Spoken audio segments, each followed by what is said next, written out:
Dear students, कल English academy में आपका हार्दिक स्वागत है। मैं कमल ओझा लर्न वोकेबुलरी सेशन के इस डे थर्ड स्टेप 2 में आपका हार्दिक स्वागत करता हूं, अभिनंदन करता हूं। स्टूडेंट्स, आज जो हम करने जा रहे हैं वो है phrasal verb, synonym, antonym, official और फॉरेन वर्ड्स जो हमारे स्टेप 2 का शेड्यूल होता है। तो let's begin without any delay. शुभ काम में वैसे भी देरी नहीं करनी चाहिए। शुरुआत करते हैं। गेट ऑफ, पहली फ्रेजल वर्ब जो आई है वो गेट ऑफ होता है। तो देखिए स्टूडेंट, इसमें गेट का मतलब कोई चीज रिसीव करना, प्राप्त करना, और ऑफ का मतलब दूरी से आता है, दूरी। अब आप देखिए, गेट ऑफ दूर होना, तो come off, get off, see off, off दूरी के सेंस में आता है। तो एस्केप और बी फ्री टू लीव यानी बच निकलना। किससे? कोई हिरासत से, पुलिस की गिरफ्त से, या जहां किसी को पकड़ा हुआ है उस जगह से अगर कोई व्यक्ति निकल जाता है तो उसको एस्केप कहते हैं। बी फ्री टू लीव यानी बच निकलना, आजाद हो जाना। इस सेंस में गेट ऑफ का पहला सेंस जो है वो हमारे सामने आता है। He was tried for theft but got off। इसका मतलब क्या हुआ? He was tried। ट्राई का मतलब यहाँ पर सुनवाई होने से है। न्यायालय में जो मुकदमा चलता है उसको भी ट्रायल कहते हैं। या ट्राई का मतलब कोशिश करने से नहीं है। He was tried for theft यानी उस पर चोरी का मुकदमा चला, but got off लेकिन वो बच निकला। अब वो चाहे चालाकी से या किसी तरह या सबूतों के अभाव में अगर गेट ऑफ हो गया, इसका मतलब वो एस्केप हो गया। बी फ्री टू लीव यानी वो वहां से, कहते हैं ना आपको बाइज्जत बरी किया जाता है, उस सेंस में वो वहां से निकल गया। गेट ऑफ का दूसरा मीनिंग भी दूरी के सेंस में ही है। To tell somebody to stop touching you और अनदर वन। जैसे आपने फिल्मों में या कहीं डायलॉग सुने होंगे कि मेरे कंधे से अपना हाथ हटाओ, या तो किसी ने आपका पैर पे पैर रख दिया और आपको अरे पैर हटाओ यहां से, तो यहां पर आप कहोगे गेट ऑफ माय फुट। इसका मतलब मेरे पैर से दूर जाओ। गेट ऑफ माय शोल्डर यानी मेरे कंधे से अपना हाथ उठाओ। तो ये जो इस तरीके से किसी को ये कहना, to tell somebody to stop touching you, छूने से मना करना, कोई जगह से छूने से, या फिर जहां से आपको कोई व्यक्ति टच कर रहा है वहां से उसको, या किसी और व्यक्ति के लिए भी आप कह सकते हो कि इसके कंधे से अपना हाथ उठाओ। तो यहां पर उसके लिए आएगा गेट ऑफ। तो gate your hand off me यानी मुझसे अपना हाथ दूर करो, मेरे को छुओ मत। तो ये जो चीज है वो गेट ऑफ से होता है। तो ऑफ यहां पर गेट और ऑफ, ऑफ किसका सिंबल हो गया? दूरी का। बहुत सारे जो फ्रेजल वर्ब्स है वो इसी पर आधारित है। ऑफ यानी दूरी, escape, be free to leave बच निकलना, to tell somebody to stop touching you और अनदर वन किसी व्यक्ति को छूने से या किसी खुद को छूने से किसी पर्टिकुलर जगह से रोकना। Get off your hand, get your hand off me यानी मुझसे अपना हाथ हटाओ। Next is to leave work with permission. अब आप देखिए यहां पे भी दूरी है, काम से दूर हो जाना यानी काम को इजाजत से छोड़ना। ऐसे नहीं फ्रेंच लीव की तरह नहीं है ये, इजाजत लेकर काम से। जैसे शाम हो गई और मजदूर ने कहा मालिक अब हम जा रहे हैं, अब समय हो गया है, तो इजाजत लेकर काम छोड़ना, उस स्थिति को कहते हैं गेट ऑफ। देखिए स्टूडेंट, यहां पर मीनिंग क्या है, एक एग्जांपल से देखते हैं। Could you get of early tomorrow, क्या कल तुम जल्दी काम छोड़ सकते हो, यानी काम से जल्दी घर आ सकते हो या कहीं जाना हो उसके लिए। To leave work with permission उसको कहते हैं गेट ऑफ। तो गेट ऑफ के दो नहीं बल्कि तीन मीनिंग हमारे सामने है, लेकिन तीनों मीनिंग जो है दूरी से है। पहला escape, be free to leave बच निकलना। दूसरा है to tell somebody to stop touching you और अनदर वन यानी छूने से मना करना खुद को या किसी और व्यक्ति को। और to leave work with permission यानी इजाजत लेकर काम छोड़कर जाना। Next, get through. स्टूडेंट, ये बहुत ही इंपॉर्टेंट फ्रेजल वर्ब है गेट थ्रू, और गेट थ्रू बहुत बार एग्जाम्स में आती है। तो गेट थ्रू का मतलब क्या? गेट यानी प्राप्त करना उस स्थिति को, थ्रू, थ्रू यानी कोई एक विशेष पीरियड है उसमें से निकल जाना, चाहे वो एग्जाम का हो, आप निकल गए उस पीरियड में से सफलतापूर्वक, पूरा करके, कंप्लीटली उसको पूरा कर। और कंप्लीट कब होगा? जब आपने उसको बहुत अच्छे तरीके से कर दिया है। तो गेट थ्रू का मतलब क्या हुआ? Finish a piece of work. जी हाँ, finish a piece of work with success. तो देखिए, he will surely get through this task, और दूसरा एग्जाम मीनिंग है इसका, पहला मीनिंग है finish a piece of work और दूसरा मीनिंग है पास एन एग्जाम। तो यानी कोई काम को सफलतापूर्वक पूरा करना, विद सक्सेस, गेट थ्रू, उसमें से थ्रू हो जाना, निकल जाना। और पास एन एग्जाम मतलब अपने कहते हैं ना एग्जाम निकाल दिया उसने, एग्जाम में से निकल गया यानी एग्जाम में सेलेक्ट हो गया। तो he finally got through the exam. तो गेट थ्रू जो है वो बहुत इंपॉर्टेंट फ्रेजल वर्ब है जिसके meaning finish a piece of work successfully हो गया, और पास एन एग्जाम तो एग्जाम में भी सफलता होगी। कोई भी काम या कोई भी टास्क जो है दिया हुआ उसको सफलतापूर्वक पूरे करने के लिए गेट थ्रू का जो यूज है वो बहुत बार पूछा जाता है एग्जाम में, तो आप इस पर स्पेशली ध्यान दें। Next is get over. ये भी इंपॉर्टेंट फ्रेजल वर्ब है, गेट ओवर। ओवर का मतलब ऊपरी हिस्सा, गेट ओवर। अब आप समझिए, सरमाउंट अ डिफिकल्टी यानी किसी कठिनाई या समस्या से पार पाना, मुसीबत या कठिनाई, आपके सामने कोई कठिनाई आई और आपने उसका मुकाबला करके उसको पार पा लिया, तो वो हो गया that you have got over that difficulty। तो surmount a difficulty और gain control of something यानी किसी चीज के ऊपर नियंत्रण पा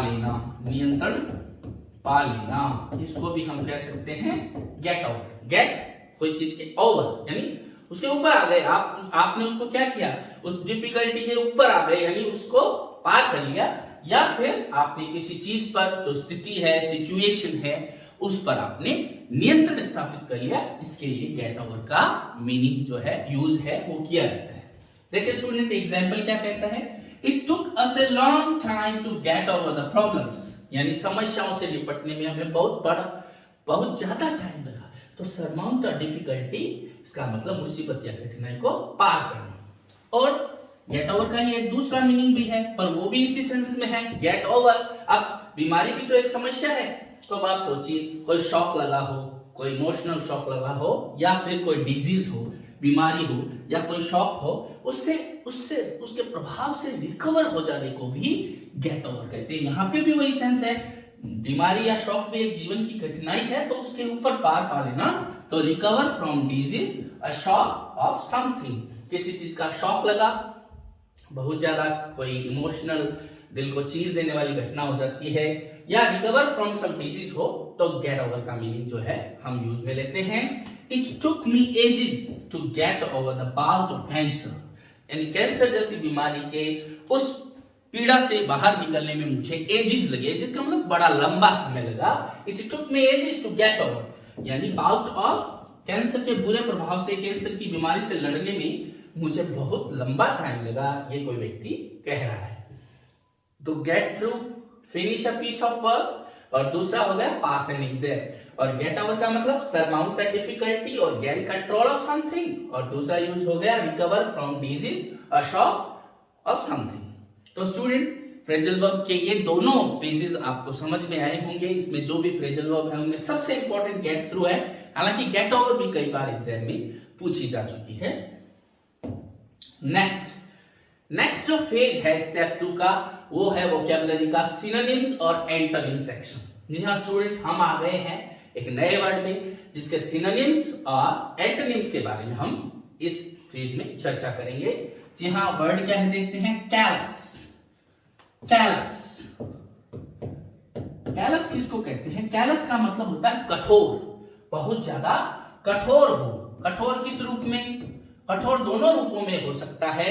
फिजिकली भी कोई चीज कठोर हो सकती है, जैसे मान लीजिए टीवी है, दीवार है, ये कठोर है, या हम कह सकते हैं कि परिस्थितियां भी कठोर हो सकती हैं। तो वहां पर स्पेशली जो पत्थर दिल, हार्ड हार्टेड, स्टोन हार्टेड, इस तरीके के जो वर्ड है उसके लिए कैलस वर्ड यूज में लिया जाता है। और यहाँ कठोर का मतलब दोनों सेंस में, इमोशनली भी कोई चीज कठोर हो सकती है और कोई चीज फिजिकली भी कठोर हो सकती है, और दोनों के लिए कैलस का यूज किया जाता है। जी हाँ स्टूडेंट, देखिए ऑब्डुरेट। ऑब्डुरेट का मतलब क्या होता है? ऑब्डुरेट का मतलब भी वही होता है जो टिकाऊ हो, जो कठोर हो, जल्दी से जो पिघले नहीं, उसको ऑब्डुरेट कहते हैं। और पिटीलेस, पिटीलेस का मतलब क्या हुआ? जिसमें दया नाम की चीज ना हो, जिसमें दया ना हो उसको पिटीलेस कहते हैं, यानी निर्दयी। तो जिसमें दया नहीं है, जो कठोर है जिसका दिल, वही क्या हो सकता है?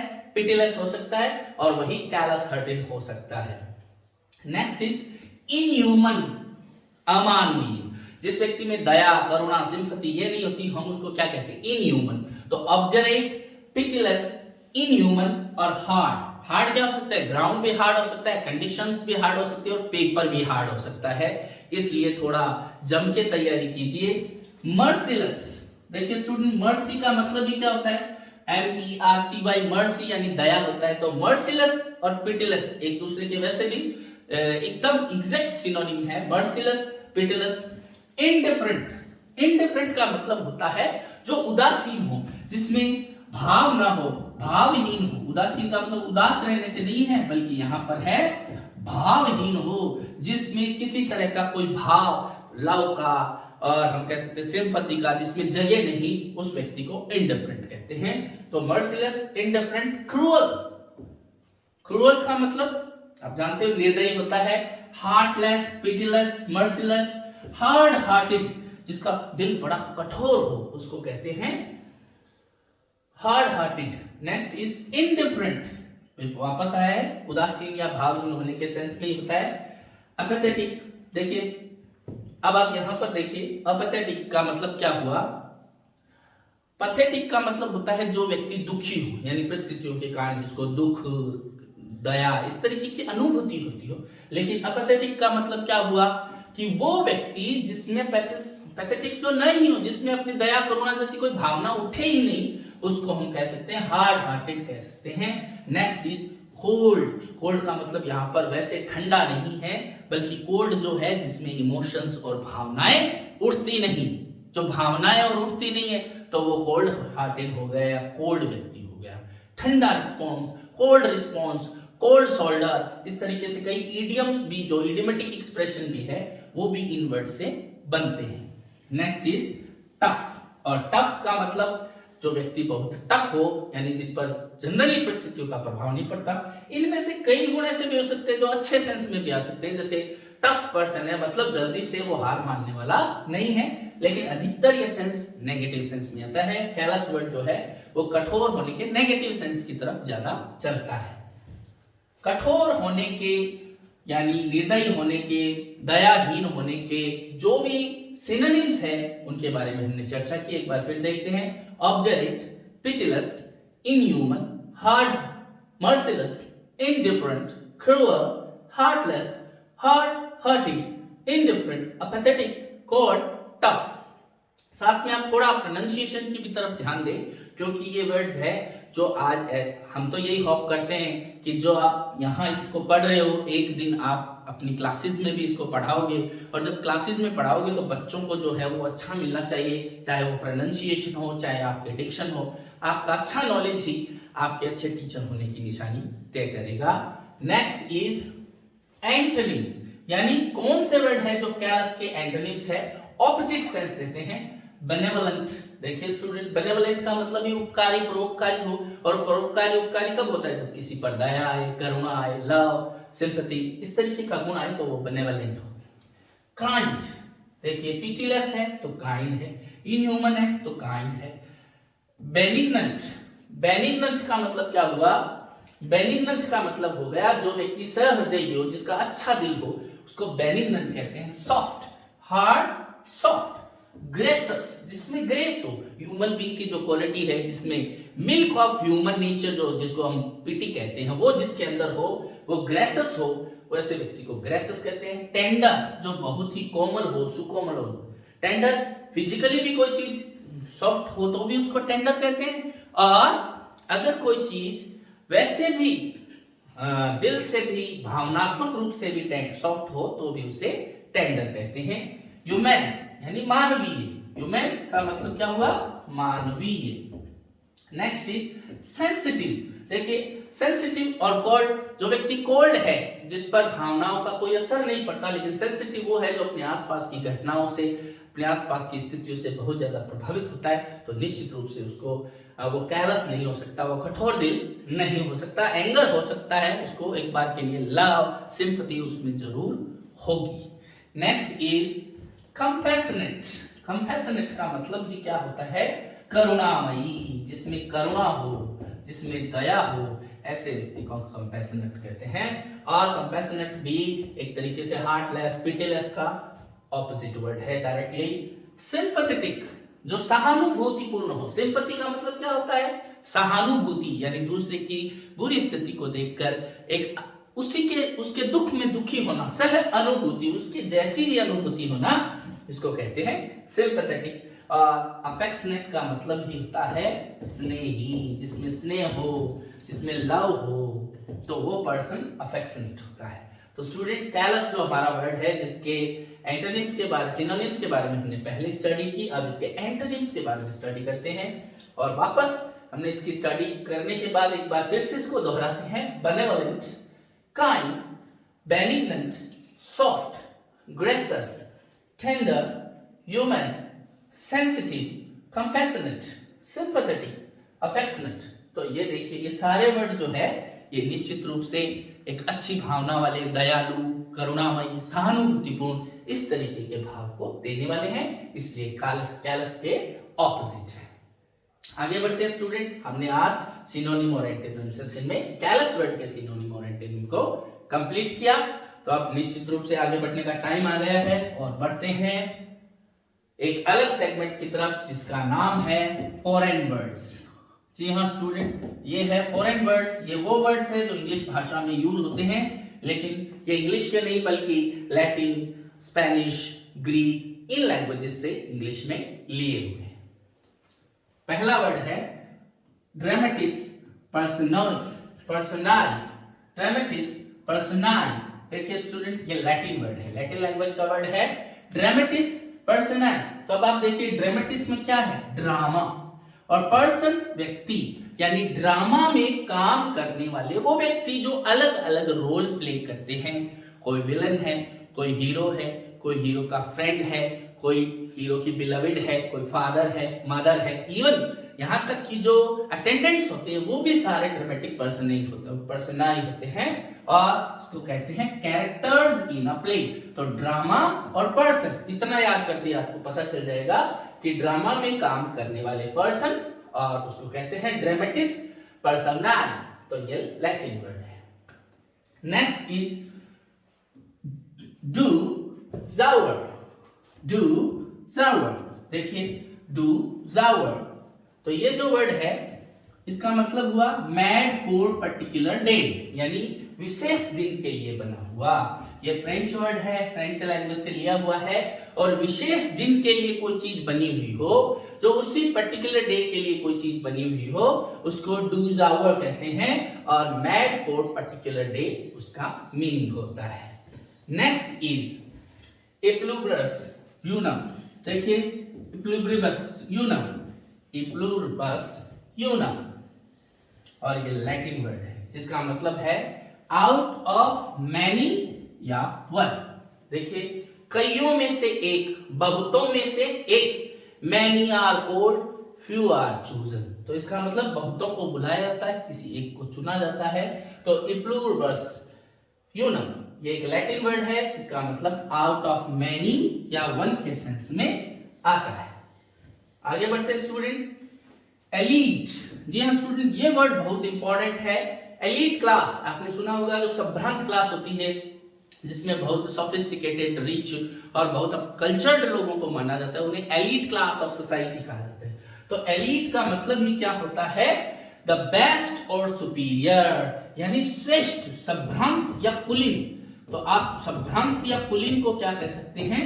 एलीट क्लास बोल सकते हैं। एलीट का मतलब होता है द बेस्ट, यानी किसी क्लास के अच्छे लोग, सबसे अच्छे लोग, और सुपीरियर हो, जो श्रेष्ठ माने जाते हो, उनको एलीट बोलते हैं, और ये भी एक फ्रेंच वर्ड है। तो स्टूडेंट, आज हमने 4 फॉरेन वर्ड्स किए, जिनमें से एलीट जो है वो अक्सर यूज में आने वाला जो वर्ड है, जबकि ड्रामेटिक पर्सोनाई जो वर्ड है वो एक्चुअल में आपको, जब आप ड्रामा पढ़ते हो तो आपको ये वर्ड दिखता है, जिसका मतलब होता है कैरेक्टर्स ऑफ द प्ले।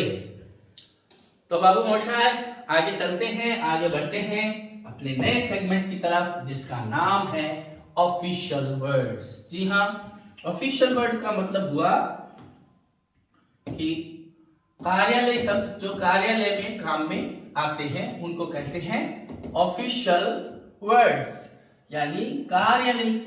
जो ऑफिशियल वर्ड है, कार्यालय शब्दावली है, जो कई बार एलडीसी या अन्य एग्जाम्स में पूछी जाती है, उनके लिए ये बहुत इंपॉर्टेंट हो जाती है। तो देखिए डेमी, स्टूडेंट डेमी का मतलब ही क्या होता है? डेमी और सेमी ये दोनों एक दूसरे के सिनोनिम्स है और इनका मतलब होता है आधा।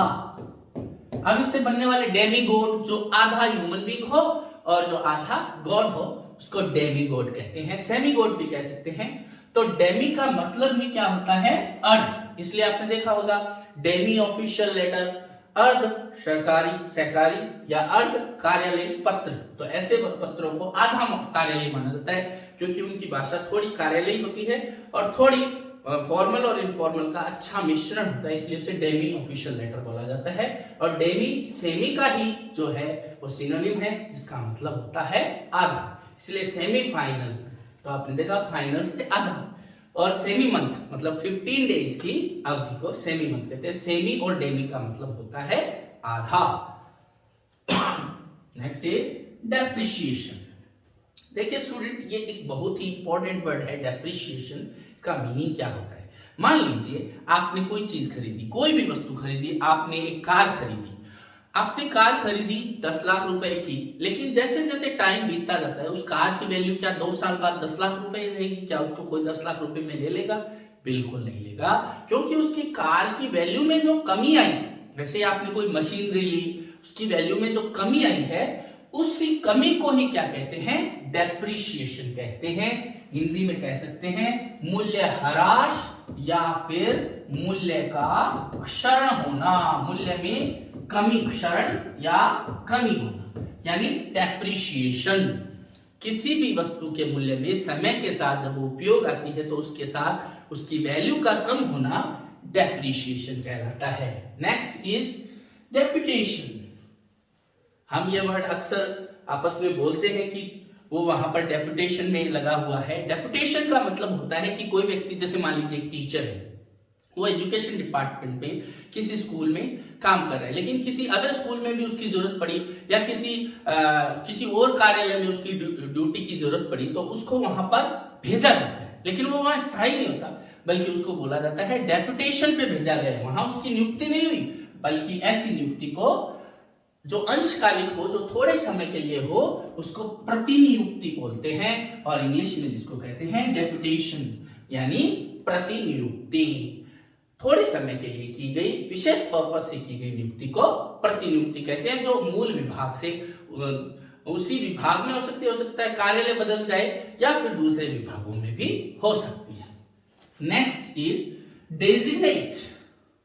डेजिग्नेट, देखिए स्टूडेंट, आपने डेजिग्नेशन एक वर्ड सुना होगा। डेजिग्नेशन का मतलब होता है पद। जो डेजिग्नेशन होता है वो पद, तो डेजिग्नेट का मतलब होता है पद को नामित करना। पद नामित, उस पद का जो नाम होगा वो डेजिग्नेट होगा, उस पद का नामकरण करना, उस पद पर किसी व्यक्ति कोई आता है तो उसको इसी नाम से संबोधित किया जाएगा, उसको पद नामित कहते हैं। क्योंकि डेजिग्नेशन का मतलब ही होता है पद। नेम एंड डेजिग्नेशन, आपने कई बार किसी लेटर्स या ऑफिशियल चीजों में ये देखा होगा।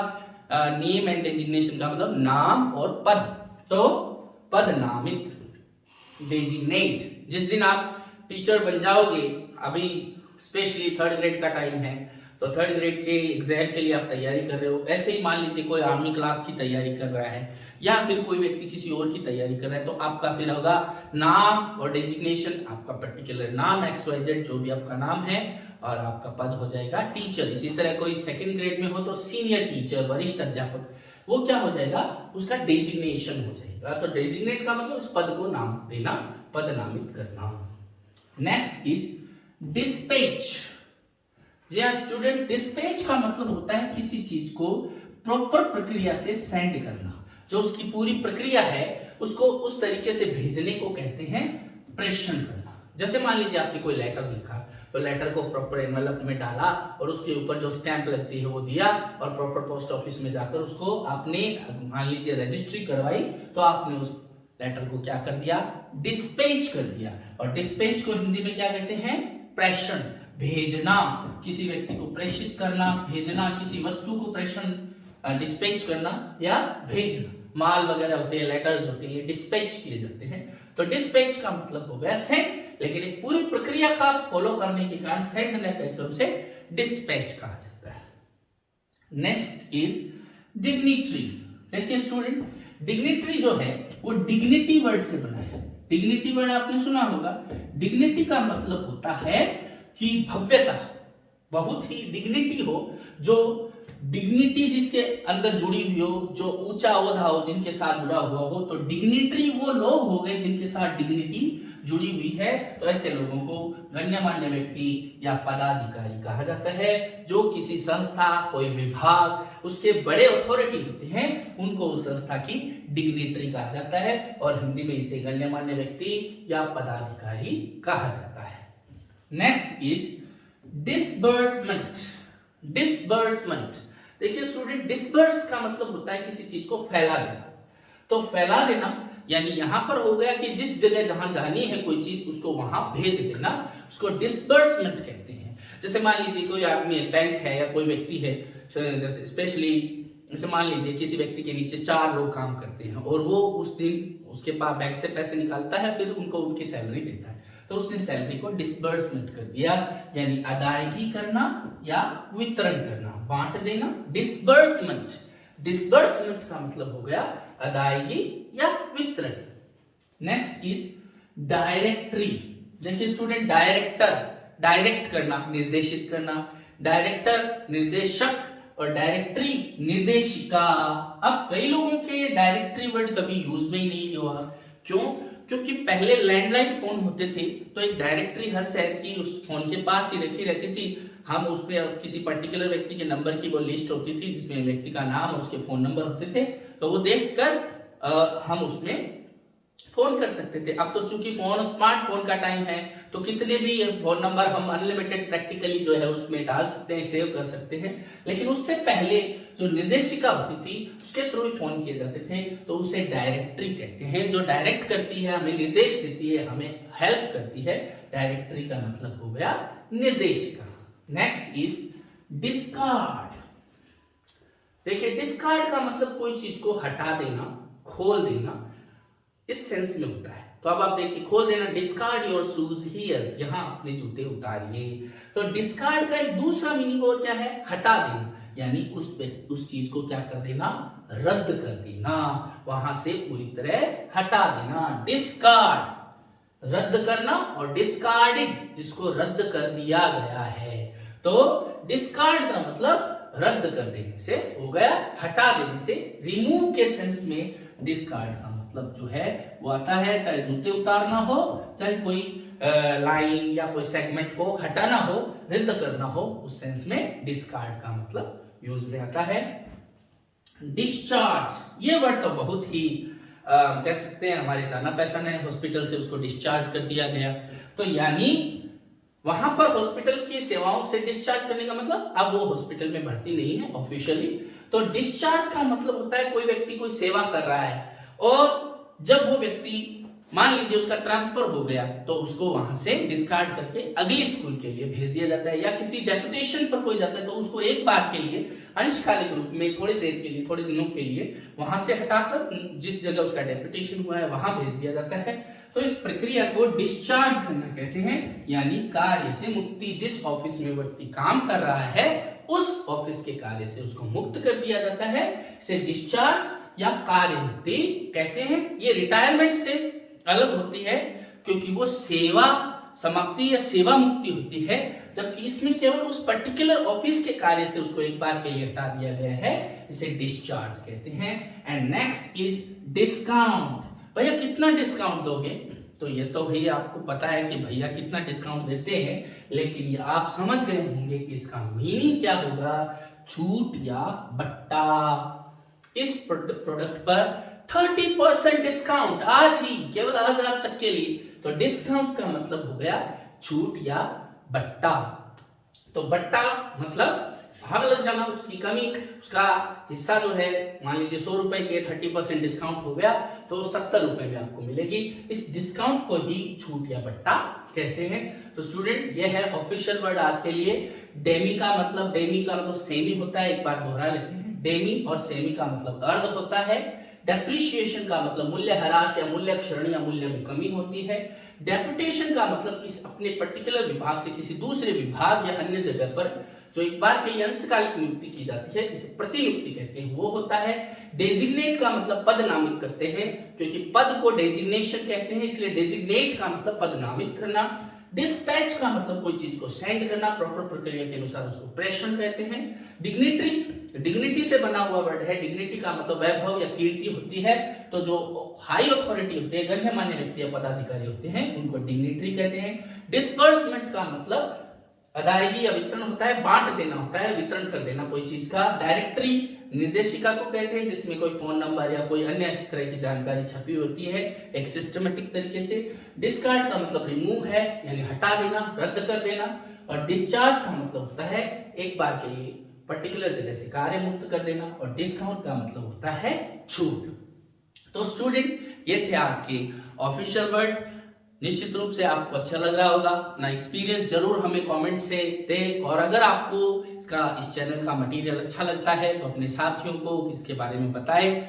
और निश्चित रूप से आप जो भी इस कल्प इंग्लिश एकेडमी के थ्रू जो चाहते हैं उसके बारे में भी कमेंट करें। कमेंट मिल भी रहे हैं और हम उन पर अपना काम हमने शुरू भी कर दिया है। निश्चित रूप से आगे आपको बहुत कुछ अच्छा देखने को मिलेगा।